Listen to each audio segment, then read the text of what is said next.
Habang lumilipas ang panahon mga idol, habang tumatagal ay mas lalong pasama ng pasama ang pag-uugali ng presidente o ng bansang China.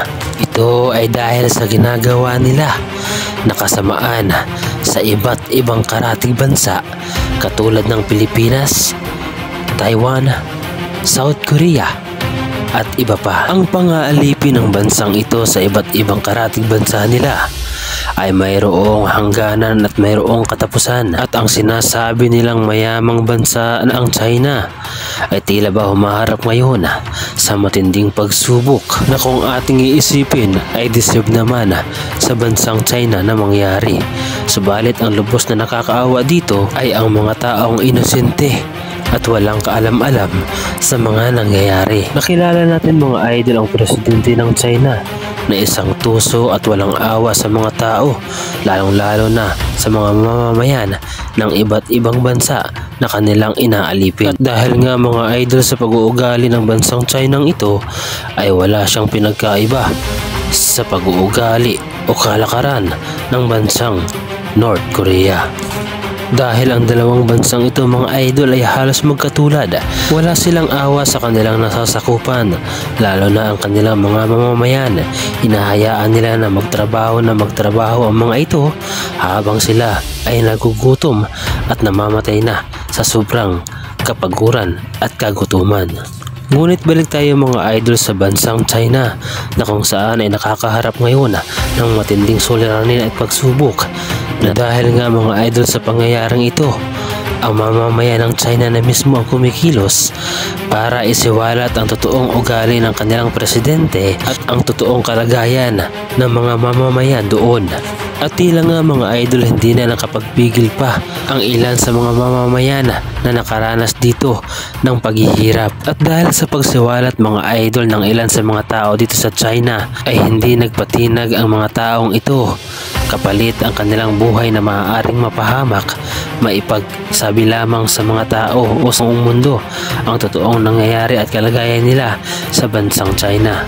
Ipinagtapat ng matapang na ito na sila di umano ay nagtatrabaho ng doble sa dalawang tao at sa dobling oras na kanilang pagkatrabaho kapalit na maliit na sahod, at halos mas malaki pa di umano ang kinikita ng mga namamalimos doon kaysa sa kanila na nagtatrabaho ng sobra-sobra. Dahil sa matapang na isinawalat ng mga taong ito ay nanganganib ang kanilang buhay na baka pagbalingan sila ng gobyerno at sila ay gawan ng hindi maganda. Marahil sa matagal na panahon mga idol na pang-aalipin ng China o ng gobyerno ng China ay napuno na ang mga taong ito, kung kaya't kahit na ikapahamak nila ay ginawa nila na ibulgar ang totoong kulay o ang totoong nangyayari sa kanila sa sarili nilang bansa.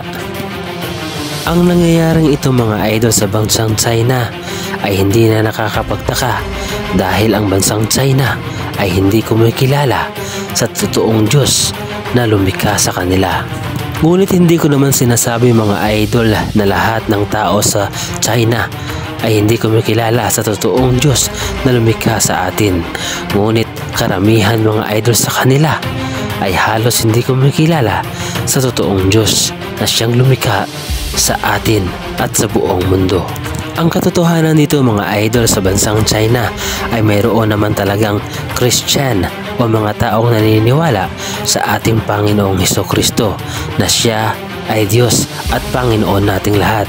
Subalit ang bansang China ay hinaharang ang mga paniniwalang ito at ginugulo ang kanilang paniniwala, at ang gusto ng bansang China ay iligaw ang mga taong ito sa pamamagitan mga idol ng pagbabago ng salita ng Diyos na kung saan ay ipinapalabas nila na ang ating Panginoong Hesukristo ay isang mamamatay tao at isang sinungaling.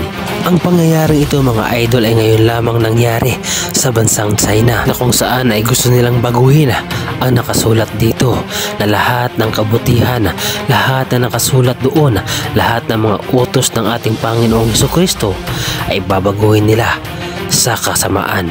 Narito at pakinggan natin mga idol at kayo na ang humusga sa pangyayaring ito. In in China, get this, the Communist Party is in the midst of a 10-year project to rewrite the Bible, a version which will then be forced on Chinese Christians. One of the changes in this new Bible turns Jesus into a murderer.